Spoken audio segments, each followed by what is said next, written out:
We welcome you to Hershberger's Miracle Homestead. I am Dorothy and I am Martha.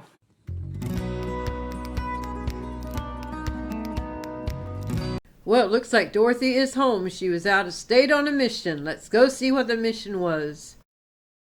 Dorothy's mission was what? went over to Georgia. We only live about 45 minutes from the state line, so yeah, I was out of state, but just over the state line about 10 miles. Yeah. Anyway, well, 15 I guess. But we got some really good chicken. Skinless, boneless chicken breasts, and it's fresh. Never frozen, correct? Right. Yeah, this is good chicken meat. No, the hormones and that type of thing that's not put in it. Have 2 boxes of the breasts and 1 box of chicken tenders that were on sale. So, here's our handy dandy transport chair.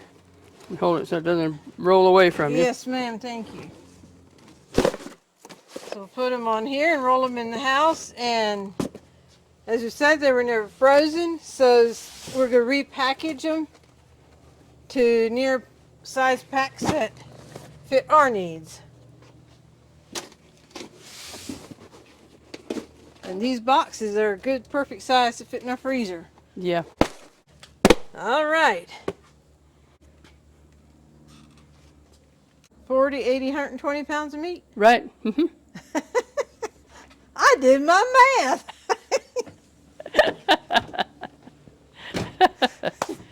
All right, we're going to wheel this to the house. This transport chair has been a huge blessing.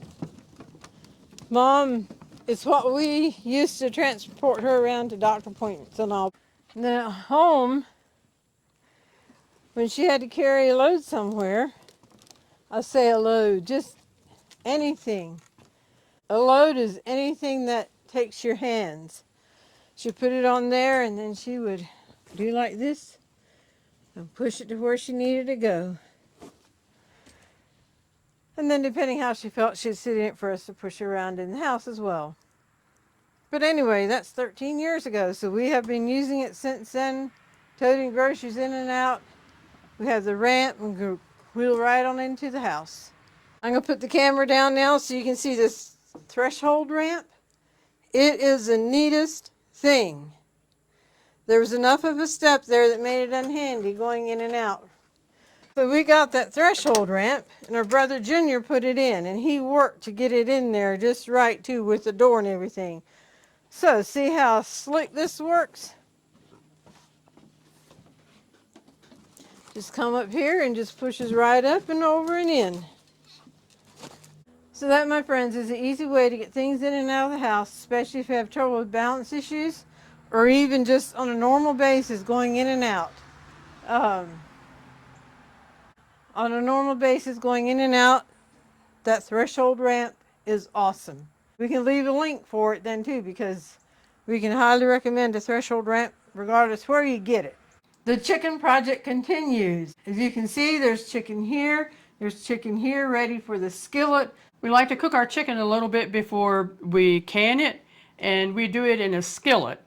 It's not exactly browned, but it isn't like just cooked chicken either. It gives it a little better flavor. And here we have 5 quarts of chicken done already.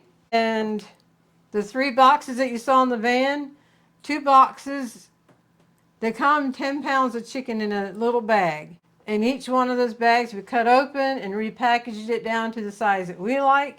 And now the 3rd box we are processing with canning. We are going to actually just cut the speakers off now and work and do voiceover. So enjoy the action.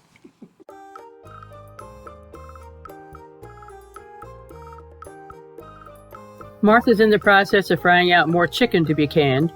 We can only process about 4 or 5 jars at a time because that's all that the electric pressure canner takes with each processing. So the chicken that we're not using, we keep in the refrigerator to keep it cold until we're ready for it.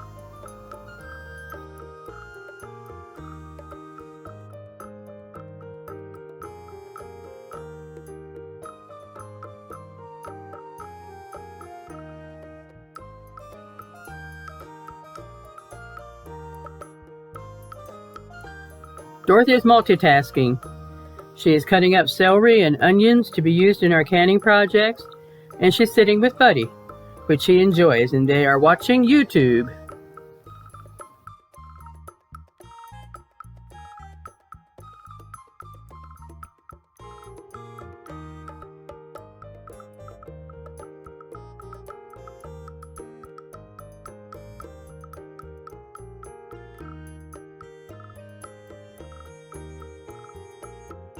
Martha's preparing carrots.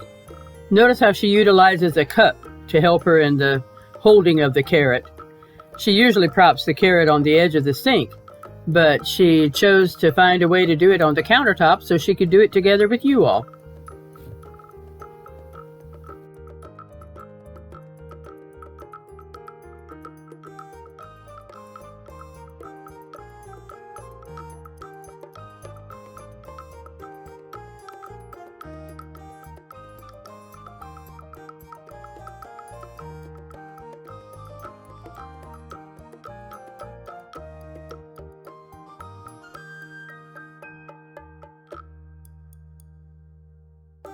Time to fill the jars for what we'll be using in soups or casseroles.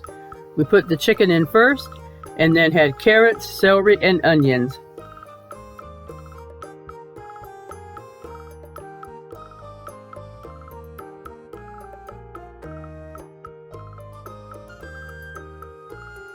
We did add 1 teaspoon of salt per quart jar. And yes, this container does have salt in, not baking powder. But we found we really like to have a container like this to measure out for baking or cooking, and we have it labeled so we don't get it mixed up.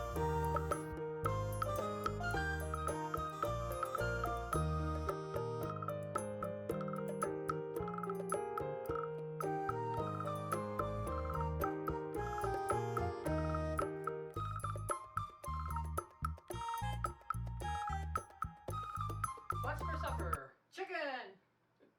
It's been a canning day today. Here we have some chicken that we just put in the oven to bake. And so that's what we're having for supper, along with sweet potatoes, California blend. And there's also an option of baking potatoes. So we will uncover this and see what our chicken looks like here. Here we have some other jars of chicken soup mixture that will be going in the pressure canner when we're ready to change it out. This is a regular potato, right? Yes. This one too? Yes. Okay.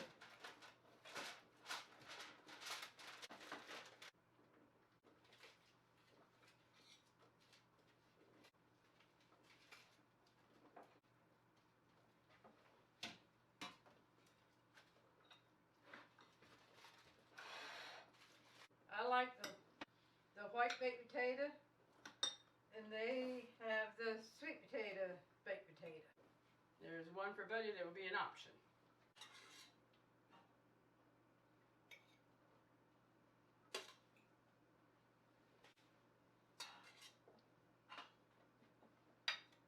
So here we have baked chicken, baked sweet potato, California blend, and honey mustard on the side to dip the chicken in. These are cake mixed butterscotch bars.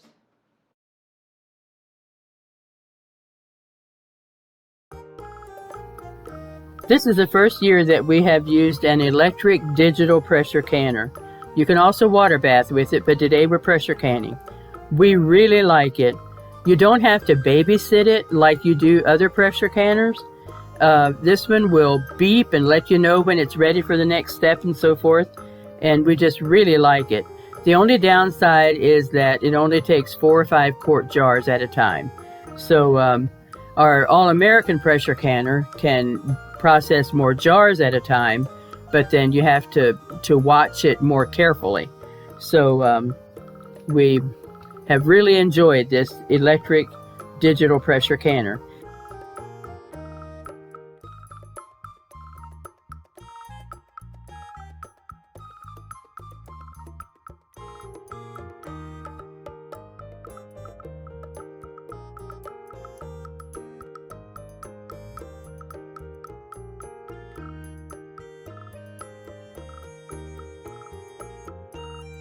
We purchased both our electrical digital pressure canner and our All-American pressure canner from Amazon.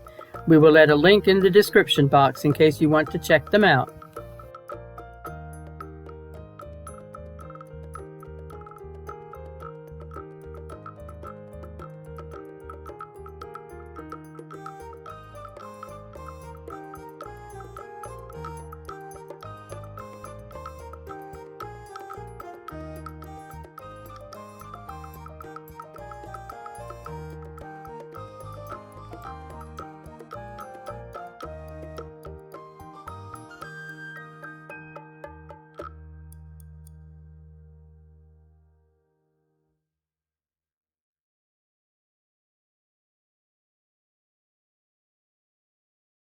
Well, folks, this is what we came up with the 120 pounds of chicken that we had, and I'll let Martha start from that end.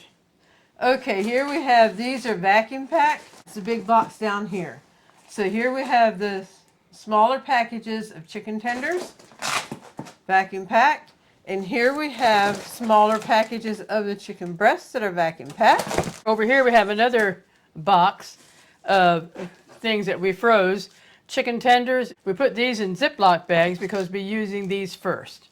So we didn't vacuum seal everything. But we have chicken tenders and chicken breasts in this box that we'll be using first. Then we'll start in on the ones that are vacuum sealed. Yep. Then we have our canning. Martha, go ahead with the canning. Well, we have the canned chicken, 5 pint and 10 quart of the chicken. Then we have 8 quart that we had added carrots and onions and celery to. And we'll be using that for a soup base or casseroles or whatever. I'll let Martha tell you what the last two rows are. Oh, sure. Special food for our dogs, especially the mama dogs. When they're having puppies, we like to feed them extra. During their pregnancy and nursing time. Yeah. And this represents a start of that. When we get it out, then we'll add other things to it, such as rice and whatever else that we have on hand that we want to add to it. But this has green beans, sweet potatoes, and carrots added to it. We also had a few zucchini squash left in the refrigerator, so I cut those up and added that to it also. The chicken we used was the parts that we did a little bit of trimming when we packaged it, and the parts that weren't quite as nice is what we used for the dog food then. Poor dogs, but they love it. It's gourmet food to them. And for the chicken that we canned for the soup casserole starter and for just plain chicken, we did brown this in a skillet or cooked it a little bit in a skillet. It didn't really get real brown. But for the dog food then, we just put it in raw. But I do much prefer to brown it in the skillet a little bit or cook it just a little bit before you can it. So we feel very blessed with this chicken that we got at a good price, and we have chicken to last us a while. Yes. Though chicken is one of the main meats that we eat. Yeah. So we are very pleased with our chicken haul. Yes. We want to thank you all for joining us in the kitchen today with the chicken haul. We welcome back all of our subscribers and a hearty welcome to our new subscribers. We have reached over 1,000 subscribers now, which is exciting. And we want to give a shout out and a thank you to everyone who has liked, shared, and commented on our videos. That helps our channel to grow. And also for those that have gone to our Amazon link and ordered, that helps us on the homestead here, particularly in caring for Buddy. He is our #1 priority and why we do what we do. So I think this wraps us up. Now we invite you to stay tuned for the Golden Thought. And God bless. Hi, and welcome to the Golden Thought today. I am Dorothy, and I'm here with my very special brother, Buddy. Yeah. He just woke up from a nap, but he looks like he could take another one. The golden thought for today is the joy of the Lord is my strength. Philippians is known as the book of joy in the Bible, and yet it was written from prison. So your circumstances do not determine your joy. Your happiness and joy are not the same thing. They are similar. Happiness is based more on circumstances or things for the moment, whatever. But joy is a state of mind. It doesn't matter what our circumstances are. It doesn't matter what's happening or so forth. We can always have joy because it's a state of mind and it comes from God because we're trusting in God. And that's a wonderful thing to have. So thank you for joining us today, and God bless.